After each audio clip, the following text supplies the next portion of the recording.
When you have a chance, check out Shadow Clone Films' Facebook page and their Instagram for more behind the scenes with Felipe and his crew for the up-and-coming film One and the Same.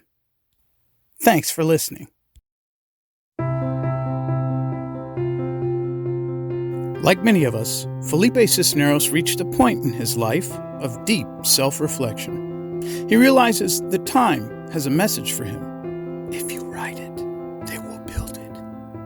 A sense of urgency rushes over him. He tenaciously begins his fast and effective career as a filmmaker, carving hours out of a busy day as a father, a husband, and a full-time employee, with only his love for storytelling and his bond with the culture of performing arts to fuel his 6-year self-educating process of writing, directing, and finally producing one of the best-looking film projects to be released in March of this year.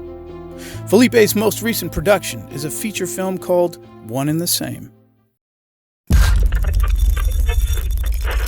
Roger, Roger, this is Gene. Over. You can't believe they signed off for this. Waiting for people to die. They better hope this doesn't get out. They have no idea what's on the other side. It's not safe outside.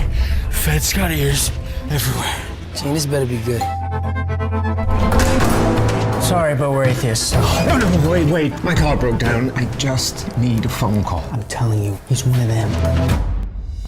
How far Lola Rose, this is for you. can science go?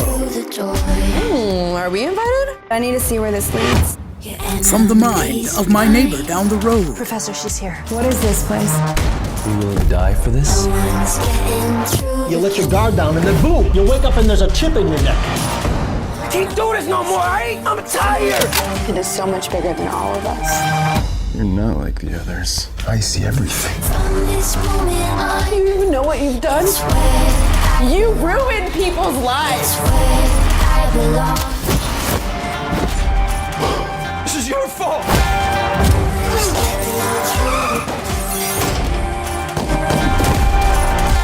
You're coming for us. No one's getting through the door.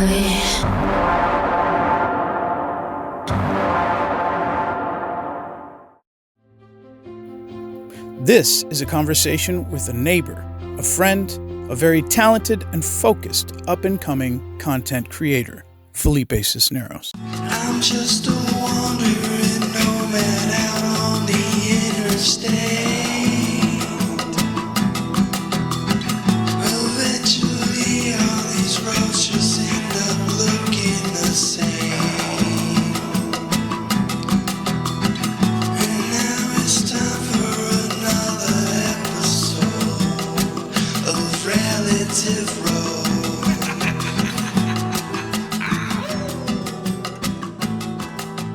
Popping the podcast cherry with Felipe Cisneros. Am I saying that right? Yeah, you got it. All right, man. I already hit record, but I just wanted you to get comfortable. Like we can test, we can chat, because like I can always edit it out. But just hearing your voice on audio, get comfortable. Yeah. So you live right down the road. It was a lot closer than I thought it would be. I was like, I could have walked, and it's actually really nice outside. But no, it's I was actually I was running a little behind, and I got here a lot faster than I thought it would be. So yeah. Thanks for coming all the way down. I thought about it, like I really squeezed the time to the last minute because I had to meditate and work out. And I say it like it's an obligation. It is in a way, but I had to get those things done, and I get this anxiety when I don't get it done early. So, because then the time in the day closes in on me. It's weird. Like I'm like a rat in a maze, like every day, and I get anxious. Like I gotta win. And I squeezed it down to the last minute for the shower, the cleanliness. I shaved. Like at 1:20, I walked out here. It feels so nice when it just glides right together. Just the day just flows together. But I think maybe that's the anxiety I have to live with because that's how I get there. Is like just spread it out, take care of yourself, and then everything else seems to work out. Yeah. Do you have any habits like that like meditation, prayer? Is there like a ritualistic practice of consciousness that you have in your life? I would say that I don't meditate. I've never tried that. I feel like I honestly don't know if I could do that. I don't know if I have the patience for that. I mean, what's interesting is that I have patience for certain things when it comes to like film things, but when it comes to just sitting there and to my thoughts, I don't know. I think I would get a little stir crazy and just get up and just kind of get anxious and just like people always tell me like you pace too much. You're moving around and so that's kind of the person that I am. But I as far as rituals, I would say before the the whole pandemic thing, my ritual was actually writing every day. That was just the one thing that would put me in this kind of like zone, and it just cut me off from like everything. And it was kind of therapeutic in a way because it was this outlet to just pour all these thoughts, and it was very contained. And I'd put on my headphones, I'd just kind of listen to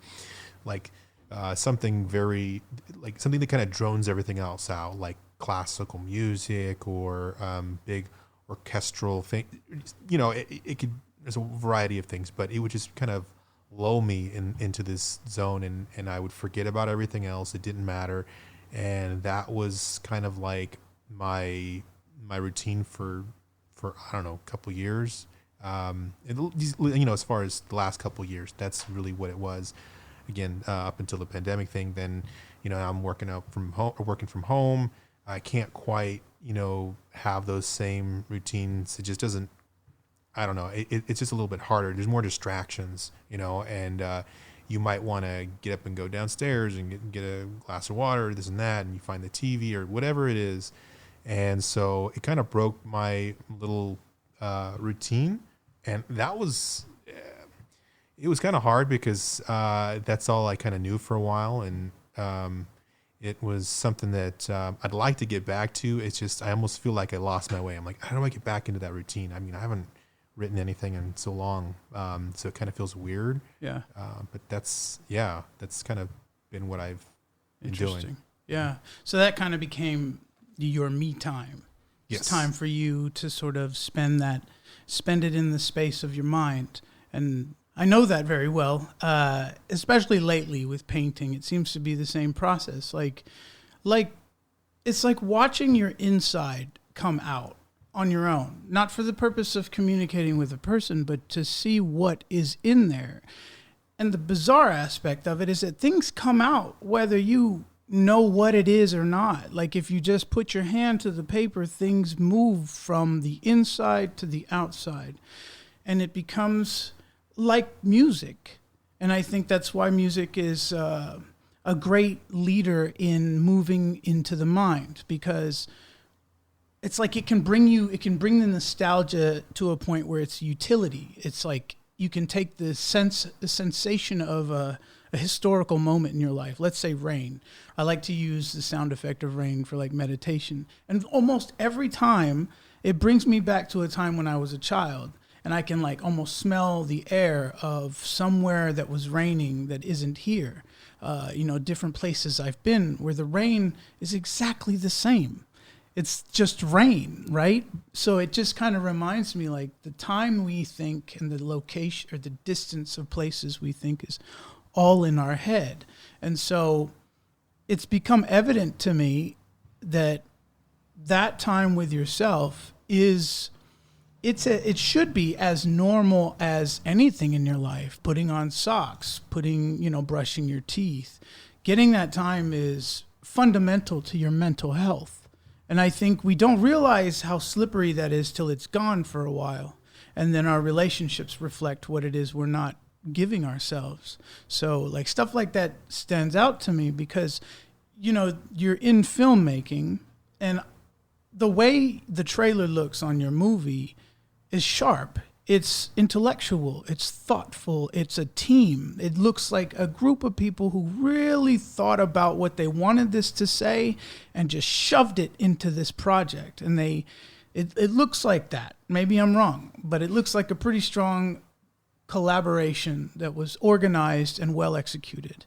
So that's why it surprises me that you say you're kind of like all over the place. Like you've got your name on something that looks precise. It looks amazing, man, I have to say. And I'll do a proper intro in the beginning of this, but I want to ask you, you said you had this practice of 2 years. So from the 2 years, from the beginning of that 2 years to the point where you've now written, produced, and directed a film that looks that way, like when you look back, what's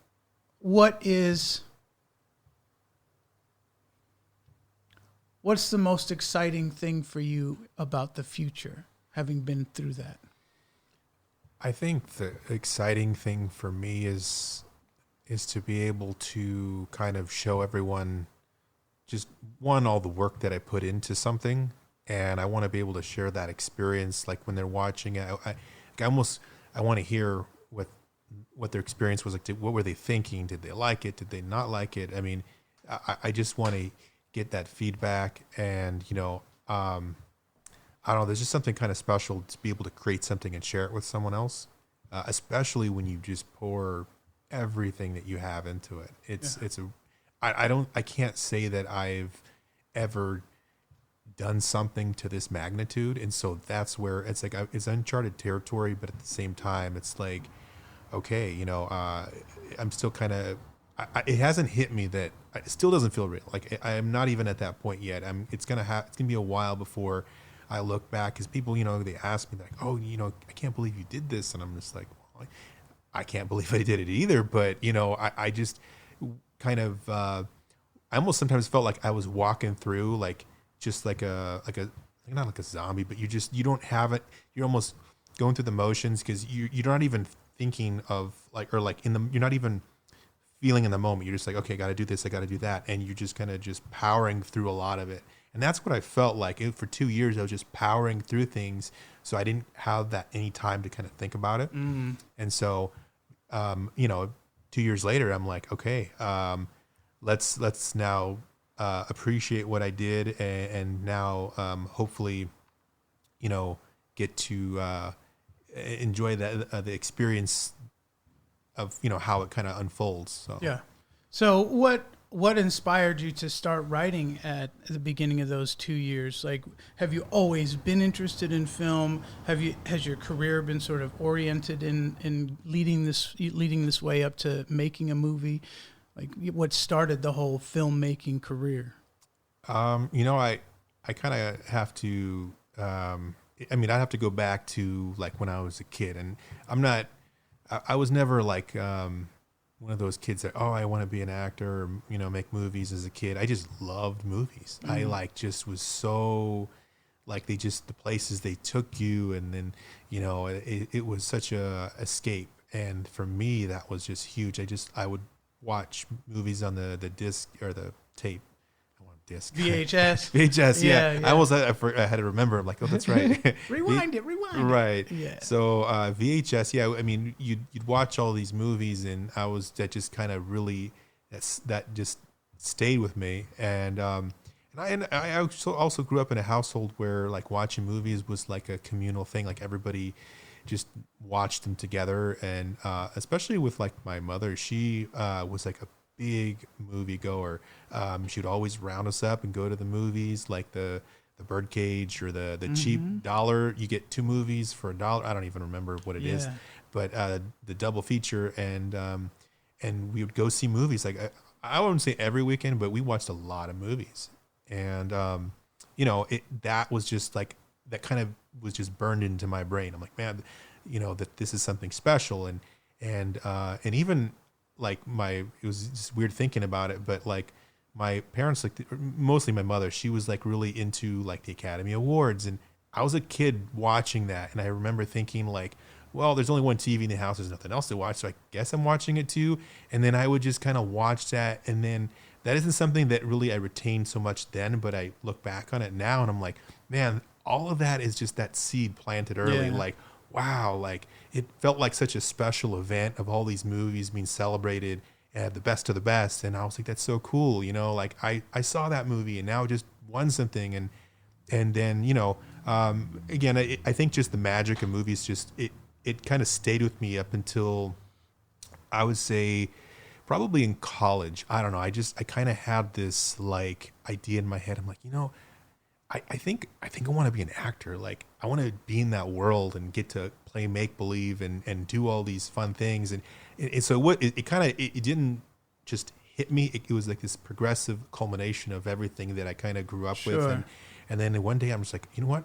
I'm going to just go out for acting. And so I took some acting and improv in college and I really loved it. It was kind of one of those things where I wasn't sure if I was going to have like the confidence to do it. Cause I'm like, I was never great at public speaking in school. Like I was always nervous.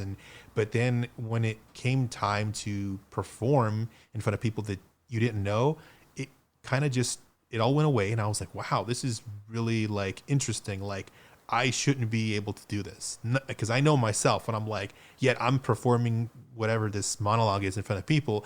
And it was like just that adrenaline rush really just kind of like hit me. And the improv was even more like, I couldn't get enough of that. I took it twice. I'm like, I'm coming back for more. This is so like, this is this amazing experience. And especially you're doing it with all these people. And I think honestly, for the first time when I took those courses, I almost felt like I was joining this group of people that I didn't know exist. They felt very like these are my people. Like these are the type of people that are not afraid to make themselves look silly. Cause you know, I would always, you know, around close friends and things, and I'd be acting stupid and saying silly things, doing impressions, but that was just like in a very close knit thing.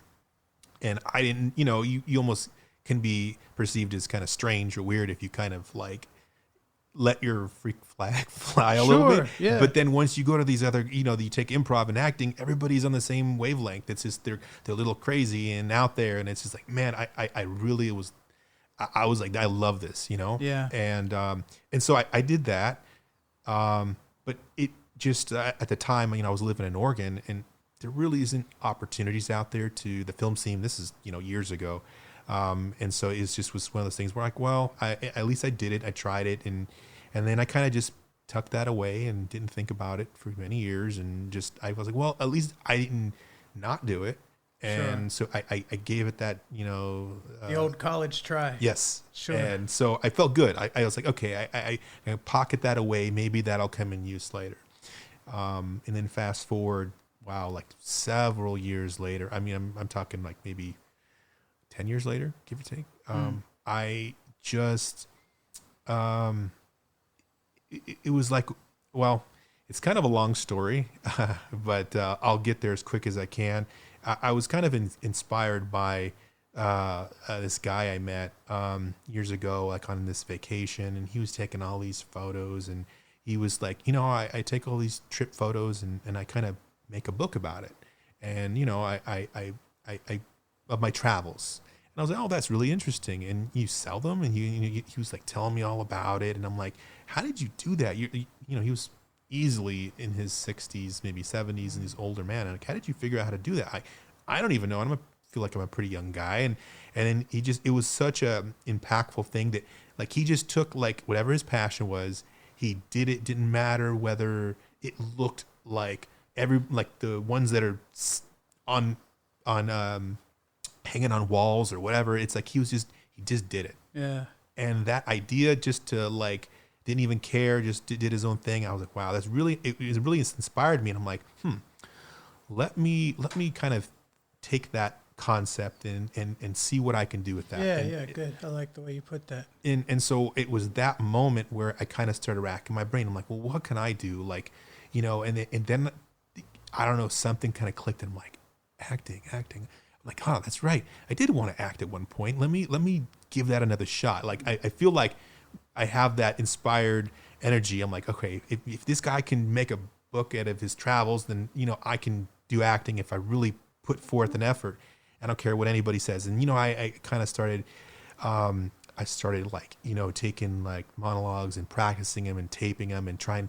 And, you know, the one thing that I left out, a very important tidbit that I already knew about myself, but I kind of, it kind of hit me in the face at the wrong time. Was I don't have a great retention for memory, specifically lines, and I just, for the life of me, it cannot. Like if someone tells me, what'd you just say? I don't know. It just slips my. I'm so bad with those things. I understand. And so, I struggled with like trying to get a monologue, and I would tape and I'd go back and forth, and I'd get so frustrated. And I'm like, I know that I don't have any issue conveying like emotion and getting like the tone and everything right. It's just when it came to remembering what to say, it just kind of became my roadblock. And I'm like, you know what? I think I know when to pack it up, and I know this is probably not something that I'll be able to do well, because I don't feel confident enough in it. And it's not that it's one of those things where I know I could have kept going if I tried hard, but I knew when to pack it up. Yeah. I was like, okay, this just isn't for me. But then I'm like, but wait, there's got to be something else. I mean, I love movies too much. I'm like, how can I get into that world? Like, I mean, I'm like, what can I do to just be on a set and get to experience the movie magic? Because that's what I was, I guess, really, I didn't know that's what I really wanted, but it took for me to do all these other things, and it just kind of slowly putting this together, this thing where I was like, you know what, maybe I should write something. And maybe I'll write, because I would always just sit there and I'd be watching a movie, I'm like, God, they're making another sequel, or I've already seen this before. Why don't they make a movie about, this or that? And then that right there, I started thinking, I'm like, you know what? Maybe I should just write something. I mean, it sounds like a no-brainer, obviously, but the truth was, it's like, maybe I should just write something. And when I kind of had that idea pop in my head, I looked back on all the things in my life, and I'm like, writing has always actually came easy to me. And I never thought of applying it towards writing a script. I mean, in school, I was always, like, my teachers would say, God, you got really creative stories. You can just, if you keep honing in that, you can do something with that if you really wanted to. And it came so easy to me. I'm like, oh, I could sit here and write all day. I was one of those people, but I never thought to apply it to anything. I just was like, all right, well, this is just a part of school, write a story, get creative, whatever. And that was it. But then when I looked back, I'm like, okay.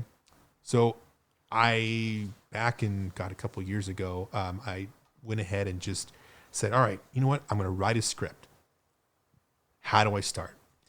And it was in that moment, I'm like, well, shit, I don't know how or where to even begin. I don't know how to write screenplays, and there's no schools around here, I don't think. Like, I just didn't know anything. And so kind of did what most people do these days, is you just go online. I started Googling. How long ago was this? This was back in 2015 or 16, I think. Wow, that was not that long ago. No, it wasn't. And wow. I just started Googling and like how to write a script, how to format, and I just did it like very, like I felt like I was going to school. Like I just kind of self-taught myself the whole process, and it wasn't easy. I mean, I had to I just kept researching, and then, I got a book and I started looking out all the proper things. And even then I still felt like I was lost. Like I needed someone to kind of explain it to me. But I'm like, you know what? You needed a mentor. Yeah, I needed something. But then, I just said, screw it. I'm just going to write and see what happens.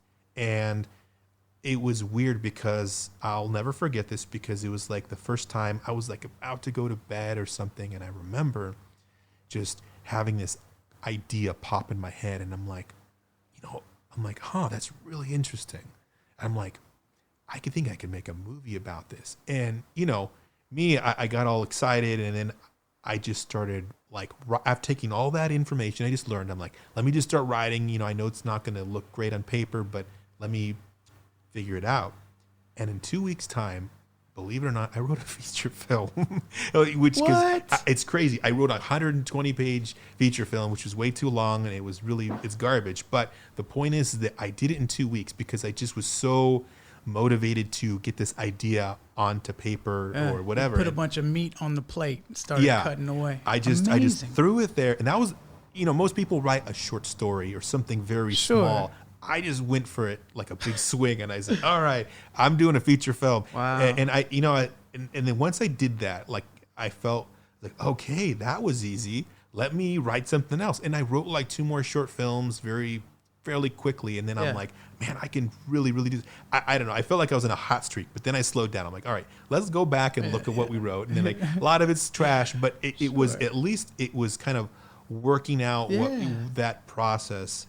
And it was like one of those things where I knew at that point, I'm like, okay, I feel very confident that I can stick with this because I loved it. And it was giving me this like new, I don't say new lease on life, but like I had never been so passionate about something until that moment of the writing was like took off. And I'm like, I could never get enough of this. And I feel like I could do this for the rest of my life because I was so in love with the writing process and creating.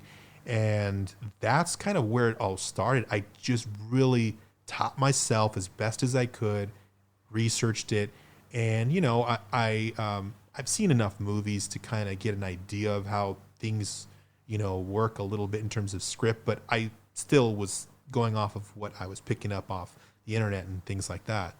So take me to the point where you decided, I'm going to try and produce this damn thing. I'm going to try and make this thing happen. And what was the first move? And what inspired that move? Like, were you at work? I mean, how were you pondering this for a while, kind of teetering like, should I pull the trigger? Should I just wrap it up and say, that was a great experience, I got to go on with my, you know what I'm saying? Right. Like, what got you up out of your chair and said, fuck it, I'm doing it?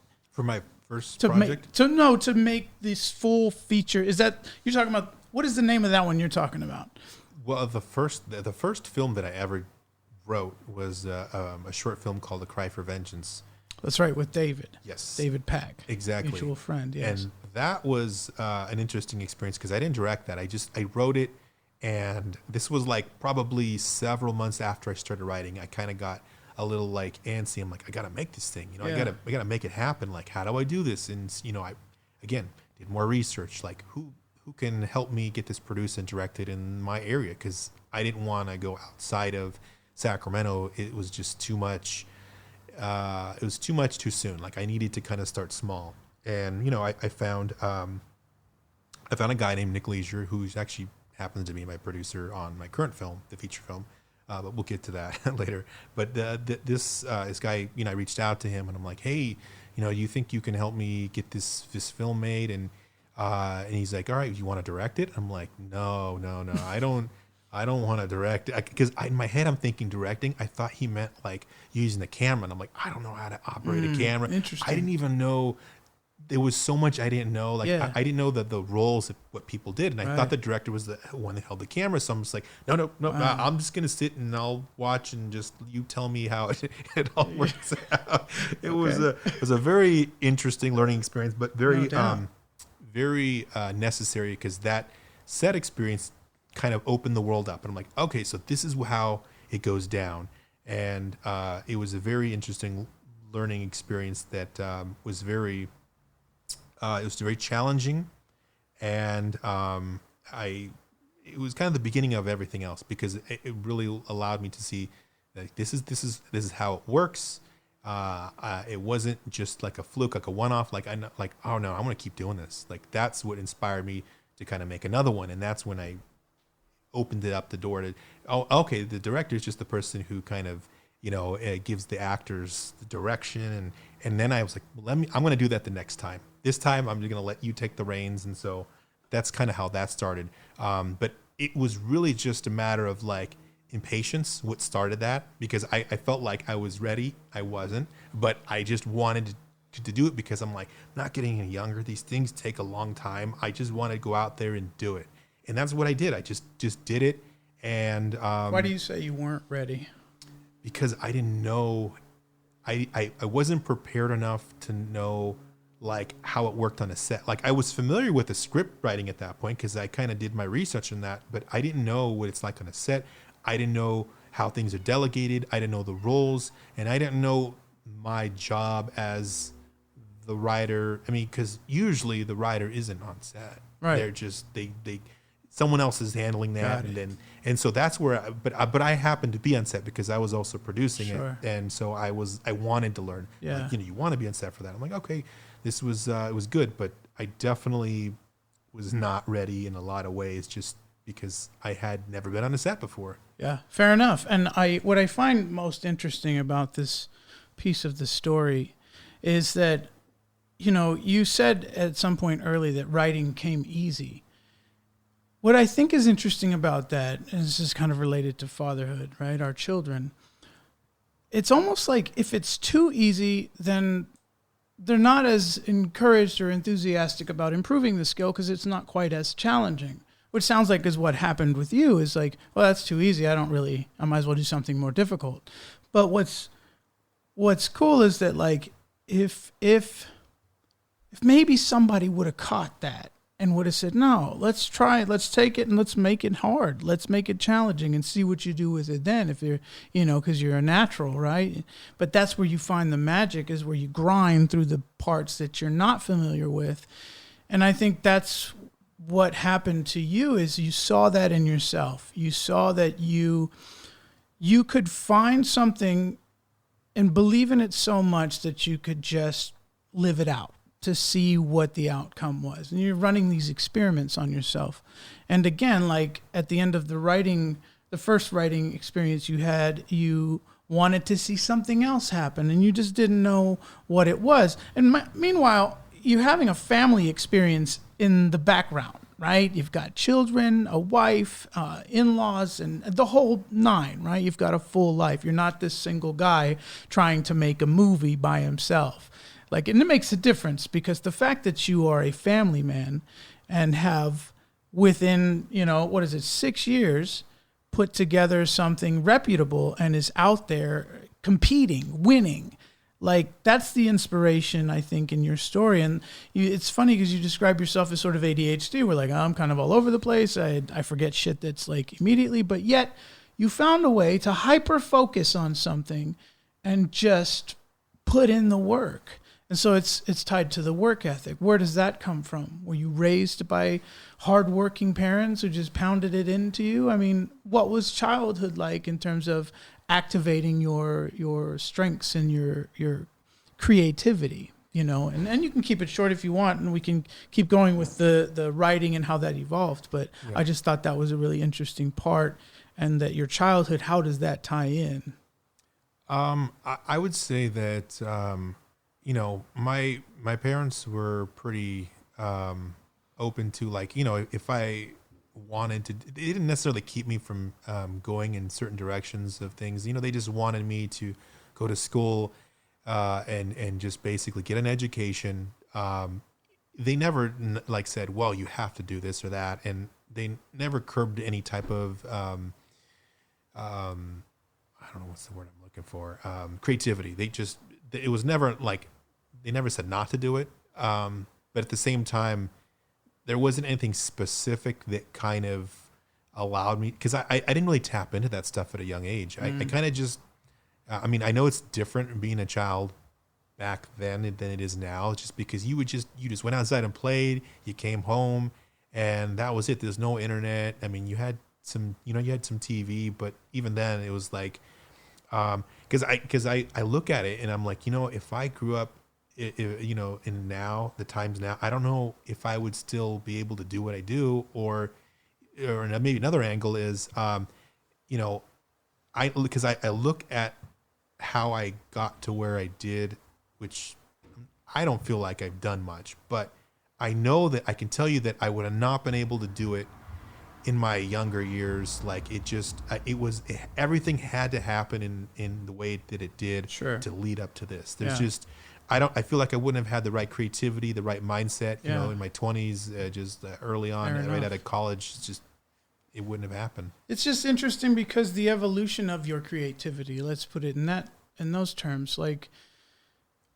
I can only understand what I know. And it almost seems like creativity should be inherent in people. Like there is this need to express oneself, and that it may not be containable in one idea or platform, right? You can challenge yourself across the spectrum, but the way that growth happens in an individual is different between one and another.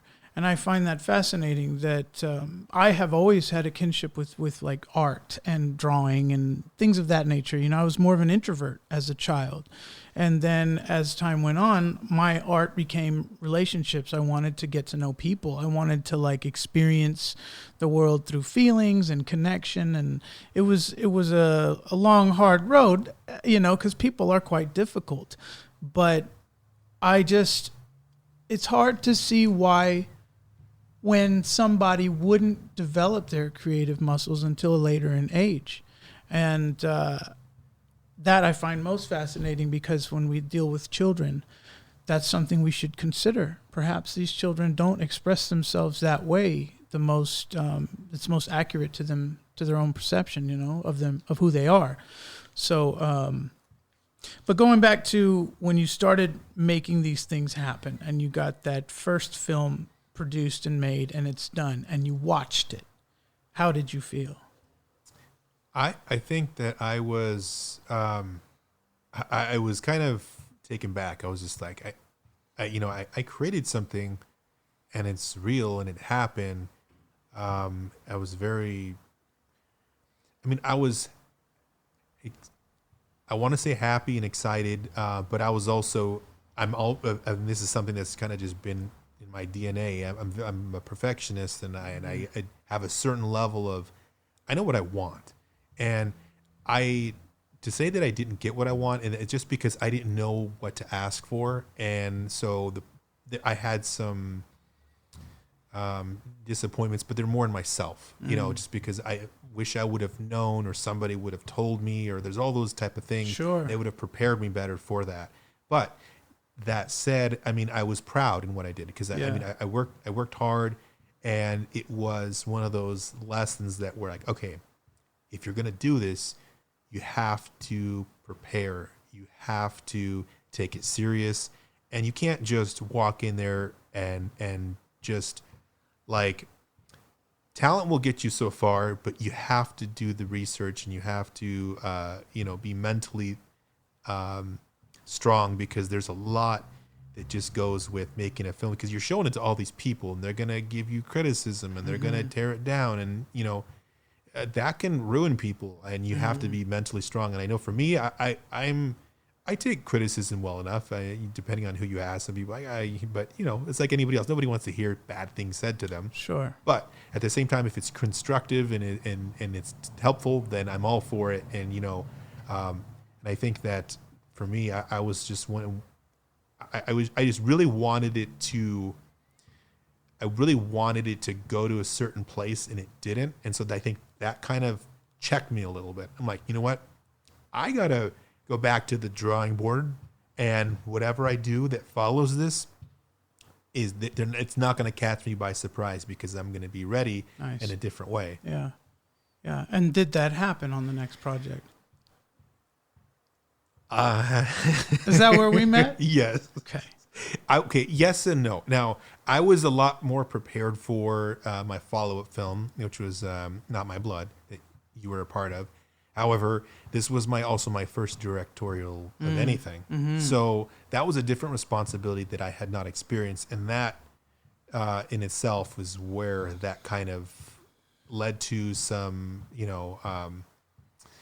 life lessons and setbacks and things. But at least I felt like I was in control of what I was doing more, to the in the sense that I was the one calling the shots, saying this is what I want, not someone else. Yeah. So that position of power to kind of wield of where you're leading wherever it goes. Yes. And so I like that, but it was a very difficult. I'd almost like I felt like it's one of those things where people you get knocked down, you get back up again, you keep doing it, and you just have to keep going stronger each and every time, because it's never going to be 100% of what you expected it to be. There's too many variables, too many factors. A lot of growth that has to happen. Oh yeah, and I will say that lesson, it stuck with me because I've always, from everything that I've done, I've always taken away a valuable lesson that allowed me to do even better the next time. Because I felt like if I get to a point where I'm not growing and I'm just repeating the same mistakes, then I need to either stop, regroup, or maybe just, just kind of, I don't know, just maybe this isn't for me. Like I gotta come to that, because you can't, making a film, man, it's a lot of time and money. But I think you were onto that in terms of like just putting yourself somewhere where you could observe your own growth and witness success and participate in a world of, competitive media. Like, it's storytelling. It's what we are. And that's one of the other interesting things is like, it is just one of many, many forms of expression, art, and I really do think that like the way you put your love into the movie and the love for the characters and the love for the stories that you grew up with is really where it was. You always had it, you just didn't process it the same, oddly enough. And I think I can vouch for that. Like I spent a long time being romanced by the movies and aiming at the stars in that way. Like I belong in that realm too. And I can relate to the whole actor and wanting to be a piece of that art, It just seems like something that should be in my life. Like I get it. It's odd. Not everybody understands it, but not everybody likes to drive their car either, but everybody wants their freedom, So like there's a cost to everything, and you can't stick me in an office cubicle and think I'm going to survive. It's just not going to happen. Not right. Without making a mess or, causing some sort of a ruckus. It's just what we are. We're just waiting to see what else is inside. And unfortunately, it comes out at the wrong moment or in the wrong situation, I've been watching you from afar in terms of how involved you are with social media. And what I like to think is like in the background while you're putting all this together, because you ended up flying to Baja, California to film this, right?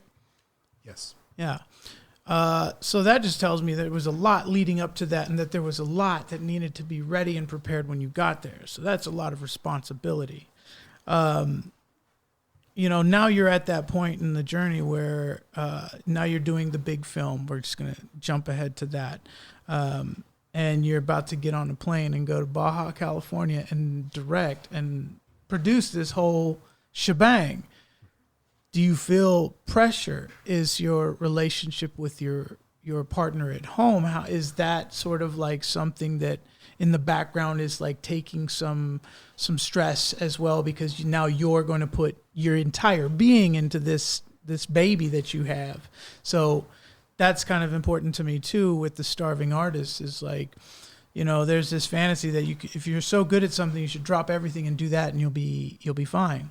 But truth is like the art spreads out in your life and like you have a fatherhood as a social identity that you have to perform as. And, all of these things are changing in the background as you build this dream.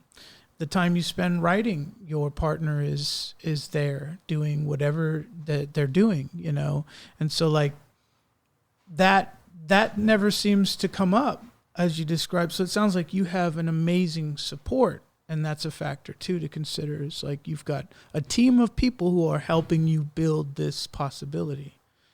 So if you maybe tell me about that, like, you don't have to give me specific details, but the people and the support and how you feel about that and how that has helped you get to this point. Yeah, no, I've been very fortunate to have a great support system around me that has been just supportive of going for this dream of making movies and, helping me when, whether it be financially or just mentally, whatever. I mean, they're always there to help out.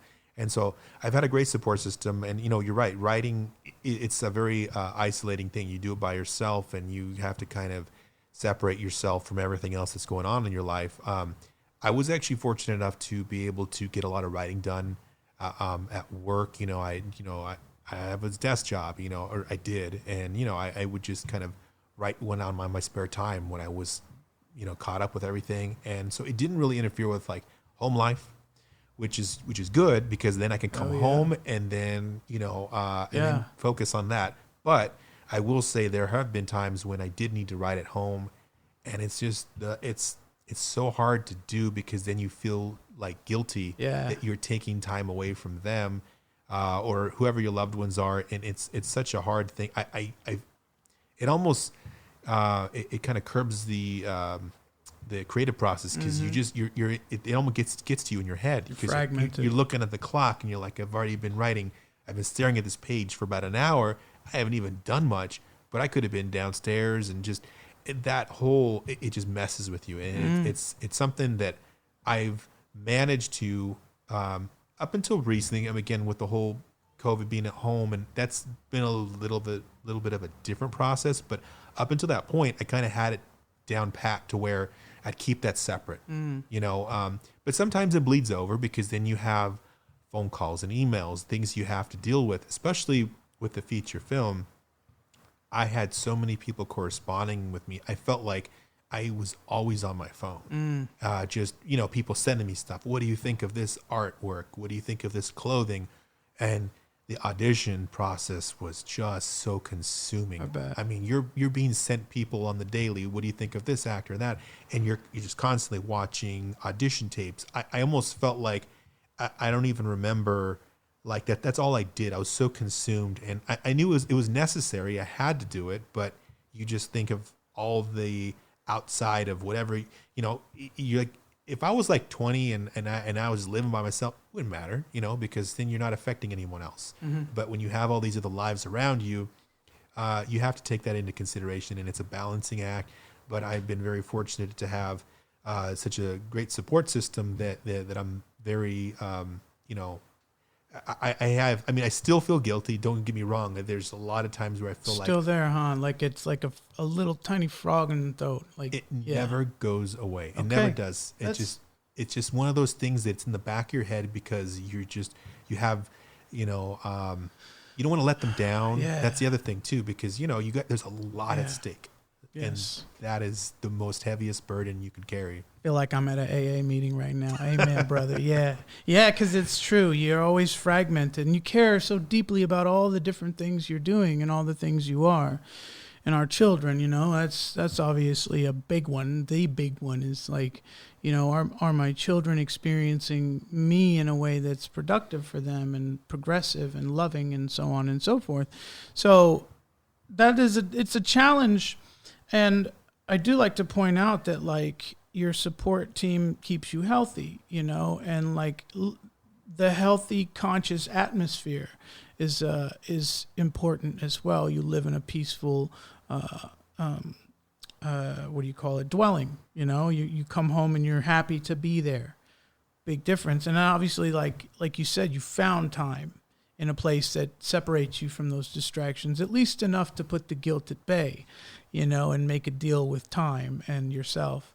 And so, like, these things are really important, I think, because it took me a long time to believe that it was even possible for me to follow through with any sort of expression thing like this, Like, I've always been interested in film and photographs. Always, since I was a kid, I've been taking video. I used to lip sync to Boyz II Men in the bedroom with a Spice Girls poster on the wall. I mean, you think of the cutest or most pathetic, fat, chubby kid out there trying to romance himself in his room. That was me.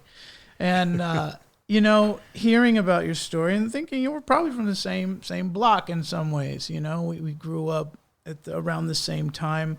I kind of grew up around here. I went to Birdcage as well. And when Arden Fair Mall opened up, it was like the biggest, baddest mall I ever seen in my life, And the movies, that was something I think when we were children, there was less content for us to be spread all over. And now there's so many things to watch. Like we're a little a little distant from some ideas. Sometimes I'll mention a name and I think some people ought to know this person, and nobody I talk to has heard of them. So it tells me that there's a culture I belong to that is its own thing, and this is what we do. And this is also in the realm of what you're doing now, producing movies. There's a lot of competition, a lot, and the access. And I think that the big component in why you were able to do this is the healthy mind, I'm presuming, that exists in your head, and really just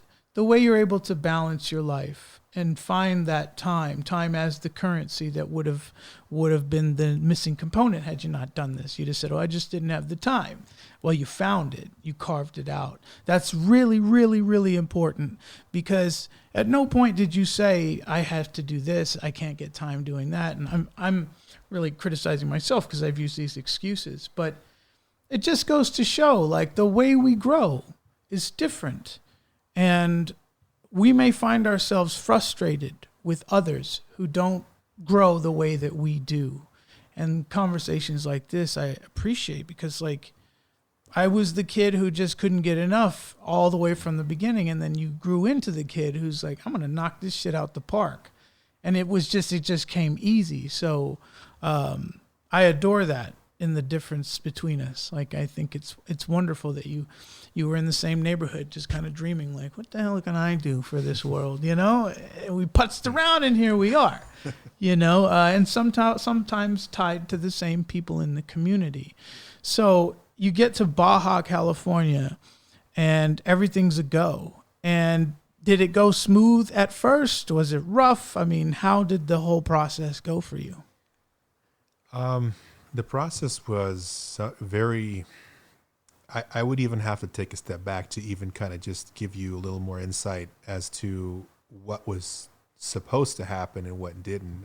For example, we weren't supposed to shoot in Baja, California, or Baja, Mexico. We wanted to shoot in Sacramento and San Francisco just because, who wants to have to fly and be in another country, for several weeks?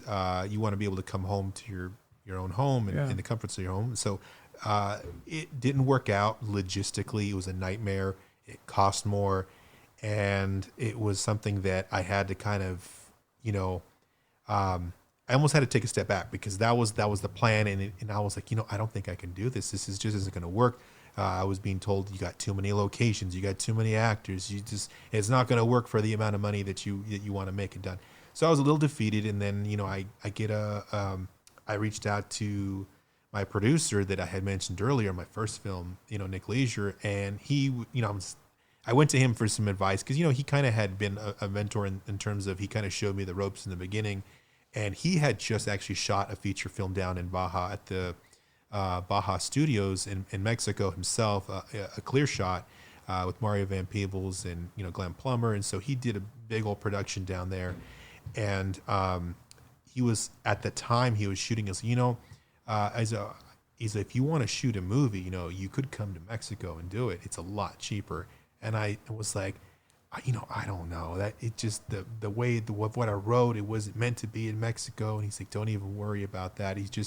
Why don't you just come down here? He's like, just come down here for a day. Let me show you what it's like here. Get an idea. If you don't like it, you go back to doing whatever you want to do. But if you do like it, we'll have a different conversation. So I'll never forget it, because it was the day of my birthday, December 15th. This was back in 2018. And I remember going down to Mexico. I took a flight on my birthday and I went to San Diego. I got picked up and, I did the whole tour, and, he showed me around the studio. And keep in mind, Baja Studios, if for those that are familiar or maybe not, that's where they famously shot Titanic. There's the whole water tank and where they shot everything, and they've shot Fear the Walking Dead, the X-Men. They've done a lot of big productions at this studio. And so, I took a tour of it. I had never done anything like that before. So this was already larger than life. I'm used to shooting in an alley and or somebody's house. Somebody's house, very small. So this was a very eye-opening experience. And I was kind of glamored by it. I was like, wow, so this is what it could be like. Sure. And so I kind of went back and I was, a little more excited than I should have been. I was like, I was ready to like, let's do this. And without even I still had to, kind of think of logistics. I mean, I can't just throw my story in Mexico. It didn't work like that, but I was like so gung ho. I go back, regroup with the team and everybody at home. And I explained that I think this is something that we could do. And then they were supportive. And so it was then at that point where I had to regroup and say, okay, team, we're going to refocus and make it in Mexico. And then within, it just felt like it just started happening. Like it was a very fast I almost didn't even have time to like question, anything, because I'd already kind of been mildly casting and looking around and for actors. So we just hit the ground running, and it was like a whirlwind of like casting and locations and this and that. And then before I knew it, I'm flying down to Baja, Mexico, and I'm just like, okay, this is gonna be a wild 3 weeks, because I was there for about 19-20 days, about 3 weeks, and that was some of the longest 3 weeks of my life. Let me tell you, each day felt like it was longer than 24 hours. It was something that I was not prepared for physically, but mentally, I think I was, because it took all the experience that I had accumulated from previous films. I'm like, okay, I felt like I was ready to take this on. And not only that, but I kind of convinced myself it's now or never. Because if I had convinced myself without a doubt, I said, if I don't take this opportunity, it will never happen for me again like this. Wow. And so that is what kind of like, I had that in the back of my head. And that's what just kind of supercharged me to get through it. Because it was the do or die. And it was the truth. I don't feel like anyone else would have given me an opportunity, or I would have had the crew or the resources to do access, it. And so it was one of those things where I kind of feel like almost every experience that I've worked on is like I just have to do it. I can't even question myself, because the moment I do, then it's gonna fall apart. And I don't think that works. That mantra, that doesn't work for everything, but it worked because it had to for me in these scenarios. So it was to say that if anything went wrong, things went wrong every single day. And it could be something as simple as an actor getting tied up at the border. They wouldn't let them through, so we no longer had that actor for the day. We had to recast. Or people were backing out left and right. They didn't want to go to Mexico because they thought Mexico was too dangerous. And that was a very common reoccurring thing, was this misconception of Mexico. Like, don't get me wrong, there are dangerous parts of Mexico, but there's dangerous parts of Sacramento and anywhere else you go. But granted, Mexico is a little bit of the wild, wild west, where certain things, you can kind of do a lot more things over there and get away with it if you have money, which was made to me very clear when shooting down there. I'm like, look, we can pretty much do what you want. We could blow up a car and you just slide a little money over to the cop and it's fine. It's that kind of mentality where money is the driving factor of kind of giving you what you want in this place. But again, we were shooting in Baja. It's a very touristy place. It's like the equivalent of going to Carmel. There's just a lot of like tourists there. It's not dangerous, and so. But people, they see Mexico, and what's going on in the news at the time. There's issues with the border, and people were like, no, I don't want to get mixed up with that. There's cartel and this and that. I don't feel safe. So that discouraged a lot of actors, and it was challenging to get people over there. But once they did get over there and they saw that it wasn't this war zone, they were like, wow, this is on board big time. Oh yeah, because the truth is, where we were shooting, the hotel where they were staying was on the beach. It was sunny. It was spring break. It was like, you can't get any better than that. So it was that made it pleasant for them, obviously, but there was a lot of mistakes made that were out of our control sometimes, just because time was a factor. Sure. We shot this film in 16 days, which should have been probably 21 days. It was a very jam-packed day-to-day schedule. And I know indie filmmaking that's a very common thing. People don't have the resources, the money to kind of give themselves more time. So everything is a time crunch. But for us, Yeah, it was but you like, can bend the rules a little more when you're independent. you can, and that is true. But they made it very clear that if you don't get this shot today, it's going to get pushed on tomorrow, and that's going to snowball. Yeah. So then you're basically fighting to make things up, and I didn't have that leeway, so it was very challenging to kind of adhere to the schedule and get what I want. Because going back to what I said earlier, I had a lot of locations in this film, at least over 20 locations. Now, for anybody who's ever shot any film knows that they always say for your first film, you should really just shoot at a location or two, keep it tight, and just, then you can get more knocked out. 20 locations for a first feature film is just bonkers. Let me tell you, you're driving all over Rosarito to get to here and there. And, It's a whole village moving too. It's not one person. We had 30 plus crews. And so it was moving this It's whole a convoy. Yes. Yeah, absolutely. And so it was something that I guess at the time when I was writing the story, I'm like, I'm just going to write what I want. Sure. I don't care. And it should be that way. It shouldn't be blocked by these, but I understand. Yes. I understand. I was foolish for thinking that I could get away with that. And, I did, but it came at a price, and it made things more difficult than they had to be. Fair enough. And so, it was a very, very, it was like a Iron Man. I felt like educating experience. I would imagine it was endurance from the beginning to end. It was just like, can I survive? Can I keep waking up and have that drive to make it through the end of the day? Because any little mistake, it felt like would trigger all these other things, and then you're just always scrambling to make up for it somehow. Sure. And did you feel out of your league around other producer type or filmmaker type that were on set, or did you just slip right in and just start getting that thing cranked out? Because you said you kind of just had the blinders on and you just grinded it, but you're this guy from Sacramento who just slapped this thing together, found a way in, and here we are. Like, you're literally changing people's lives as you flip through these auditions, and interesting to hear that somebody may not have had this experience because their bias kept them from going. And this uneducated idea, this lack of knowledge of what's to be in Mexico.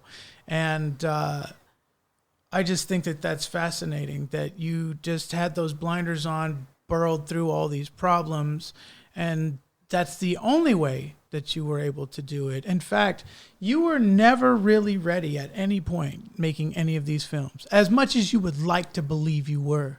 The truth is, you just fucking threw a long pass and had to be there to catch it. And that is the glorious, Hail Mary miracle in your story. Is it's so amazing about the human possibilities from just out of the blue. Here's this guy and he has this idea. Poof, there it is. And you went and you carved it out yourself. You didn't just hand it over. You're like, fuck it, I'll walk it all the way to the end. And so congratulations on that, And then also the camaraderie and the team that you made doing this, the relationships that you built with people in the industry that are, let's say, doing it because it's just the greatest experience of their lives and they want to make these things happen. And so you're connected to these like-minded dream makers, And so this film, how happy are you with it, all said and done? And is your perfectionism tamed at the moment? Or is there something gnawing at you that you wish you would have and now is sort of on the list of things for the next one? Is there a next one? Right. I feel like that there's always room for improvement. I mean, I do see certain mistakes I made that I could have, maybe with more time and just patience, I could have made better. But I'm very, very happy. I mean, I would say comparatively to other things that I've done, I feel really great about the final product because of how much time went into it. Not just in the shooting of it, but even in the editing. Looks that way. We didn't rush it. We were like, look, this is something that there's too much at stake, that we put too much time and money into this. We got to be very careful. a lot of people wanted to slap something on there and throw it out there to the world. Like, no, we're going to take the time and very carefully choose who is going to do this, who's going to do that. And so I was very hands-on in the editing with the final product, which I hadn't really been with other projects as much as this one.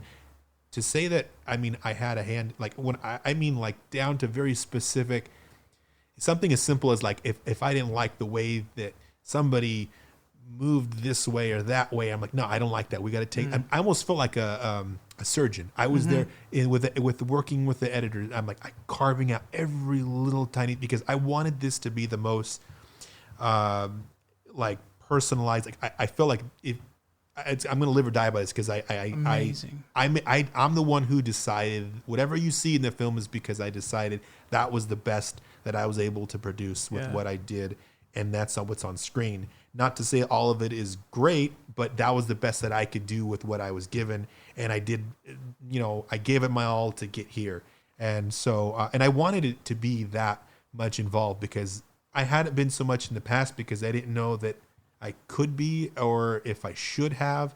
I just knew that this one was like, no, we're going to, this is going to be the most, I don't want to say signature, because I don't know if I found a signature yet of my style of things. Sure. At least not in my opinion. But I feel like if somebody was to look at this and say, okay, well, he did this because, he chose all those little things and those little decisions. And it was a very interesting thing, because I had never done that before, but I also enjoy that aspect of creating, because it felt like a whole other, like it was like putting together a puzzle and using that different part of your brain to stitch together this idea that you had and kind of make it make sense.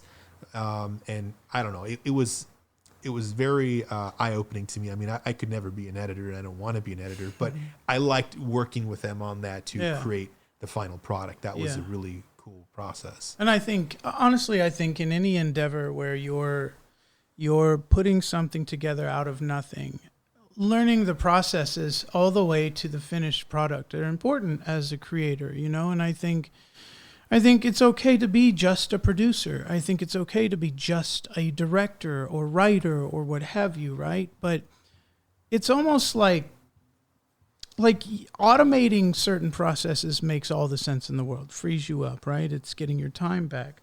But going and putting yourself in that pain, through the pain of learning, through the education of making mistakes and asking for too much, more than you can handle, and trying to handle it anyway.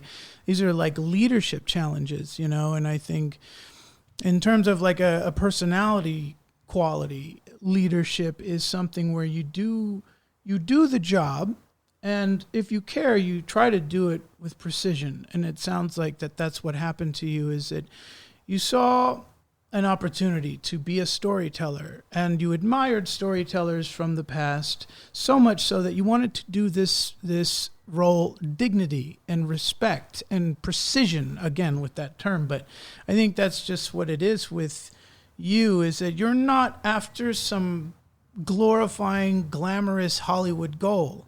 You're after making what you say be precise and beneficial to the world and everybody involved. That's what I believe. That's the message I get from you, and how you go about things, because you're not trying to, you don't have that Hollywood thing lingering. You have this culmination of experiences in film as a child and as a young man, and then as the man you are now. And they are experiences speaking through your art. You're just a conduit for these things, who can move his own mind in a way that allows them to happen, And I think that's something that's always going to sneak up on you. You're always going to look back and be like, oh, fuck, we did it again. Right. I think that a lot of great directors, that's just who they are. It's like Adam Sandler. It's probably not normal for him to just be at home. He's always on set, moving puzzles around. I think it's just what is maybe, that's a new word, maybe the most like optimal environment for you, I think, in terms of like your connection to the world. Yeah, that's what it seems like, and It's not. It's different because, like I said, you're not like, I'm going to be the greatest director. I've done so much. I'm doing the. There's no inclination in your mind to even talk about that. You're just explaining the experience. So I imagine this is going to go wherever you want it to go, really. And when I saw what I saw, which is really honestly just the trailer, if that's your voice in the edit of that thing in some capacity, or even in the scenes that I've seen in the connection between actors, like they're great actors. You got some great actors, like it looks like where TV is going. Everything looks like a movie. Your movie could have very well been a series as far as I'm concerned. It looks like a shiny new Netflix series, so kudos to you, man. Like what you have put out there, even just a taste of it has that essence of what you were trying to do. Is like, there you go, looks good. And it's like, yeah, you should feel good. It looks amazing. Thanks. So I'll make sure to do a good job in the intro. But we'll kind of end it with this. Unless, I'll ask you if there's something else you wanted to bring up about the film or anybody in particular. But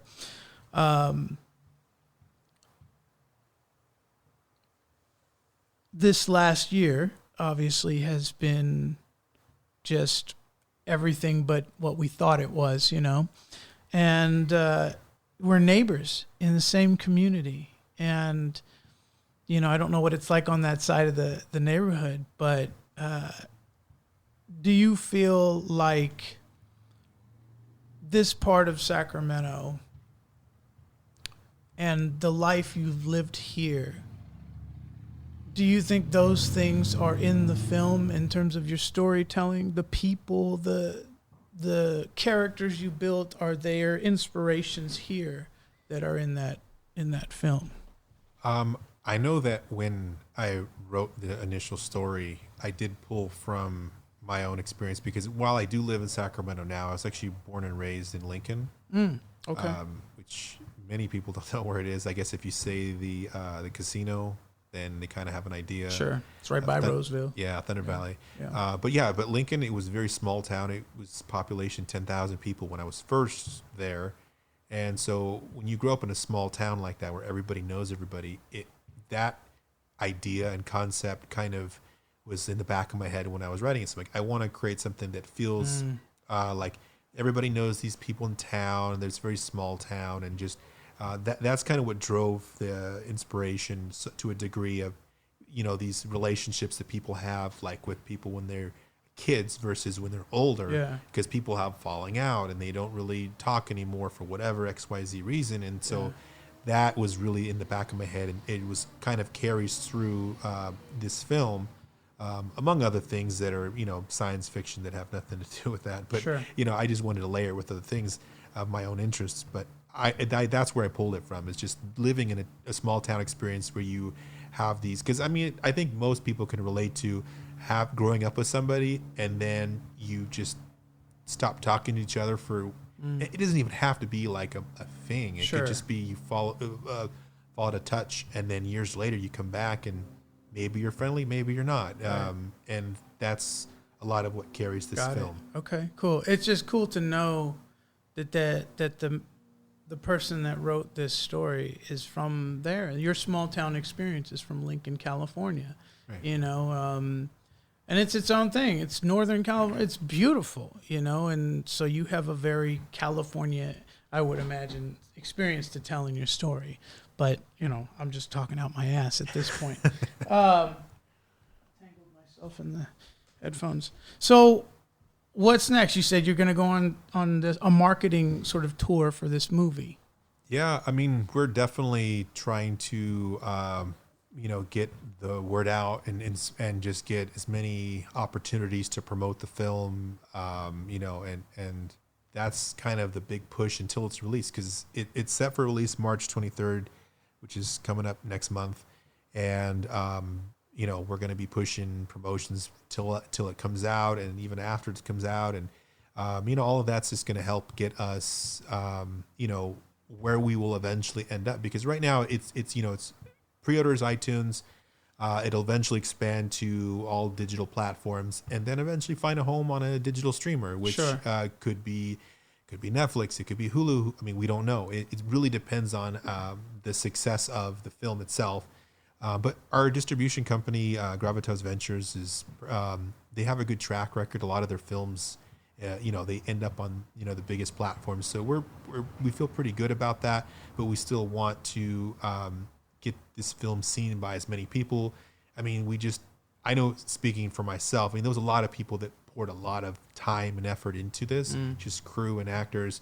I think because I've spent over 2 years of my life working on this, like, I look back and I'm like, I can't believe I've dedicated that much time to something. Even with my short films, I could do 6 months, maybe to a year, but 2 years, that's a long, I mean, sometimes people can change in 2 years. Yeah. So it's like a very big venture that I'm very, I'm nervous because I don't know what's going to happen once it is out there.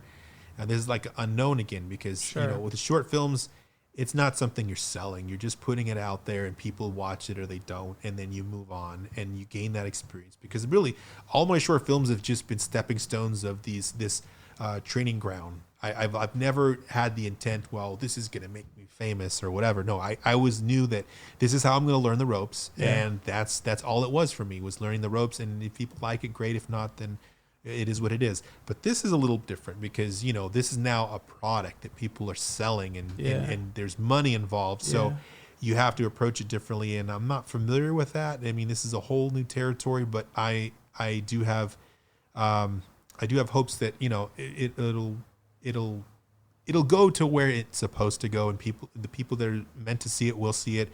I'm already thinking, like, I already know what I want to make next.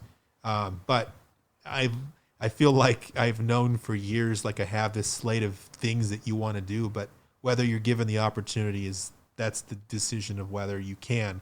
I was fortunate enough to be able to make this one. I hope that I will be fortunate enough to make another one.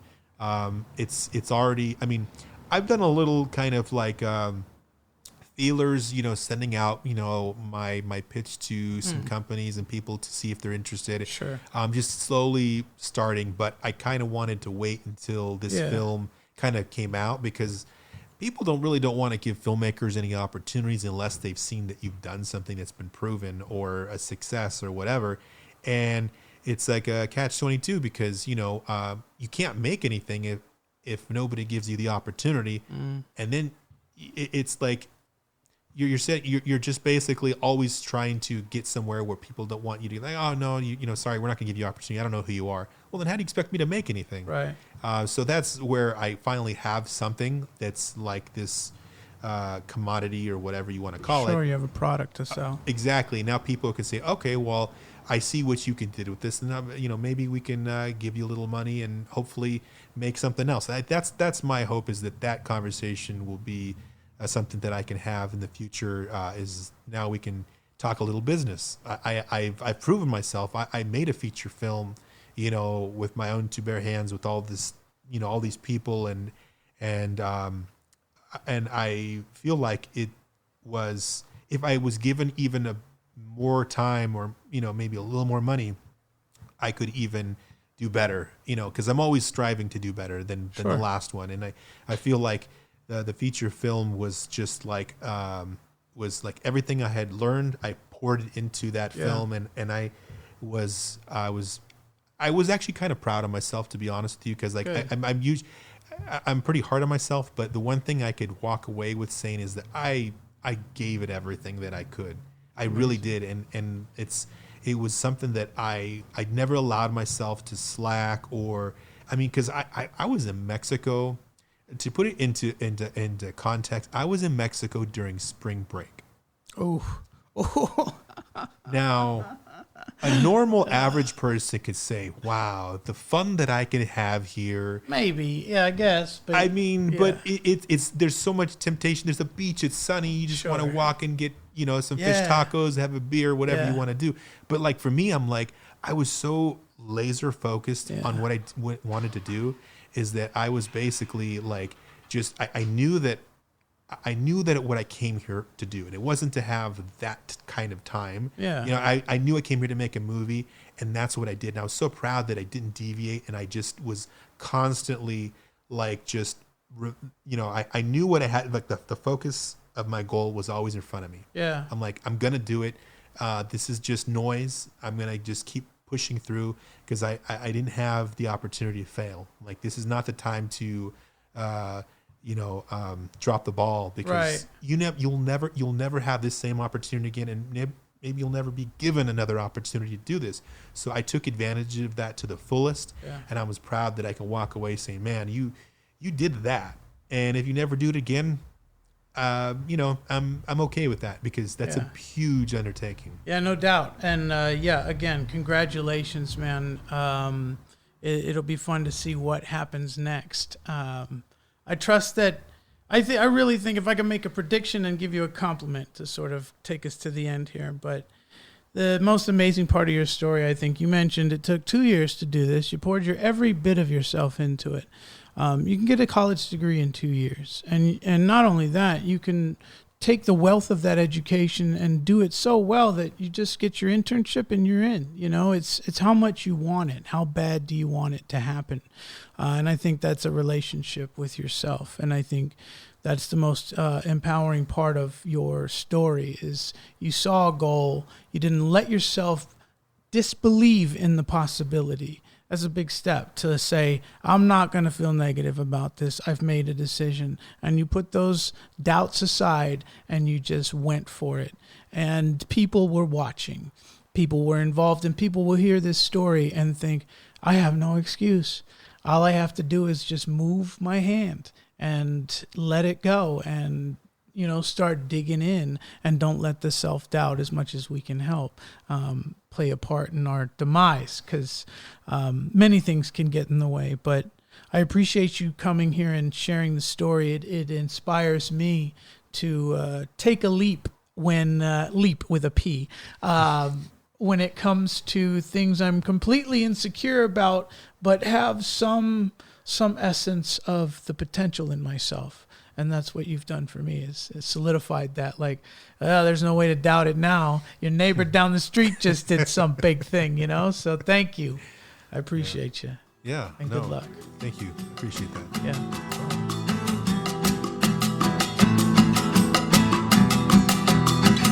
Well, everyone I ever meet goes here in this book. And now I met you, and you're going in the book. I'm just a wandering nomad out on the interstate. Eventually all these roads just end up looking the same. I'm just a wandering nomad out on the interstate. Thanks again for listening. If you like the content and you'd like to support the podcast, you can find us at patreon.com. Search for Relative Roads Podcast. You can also reach us through Facebook or Instagram. You can also send an email at relativeroadspodcast@gmail.com.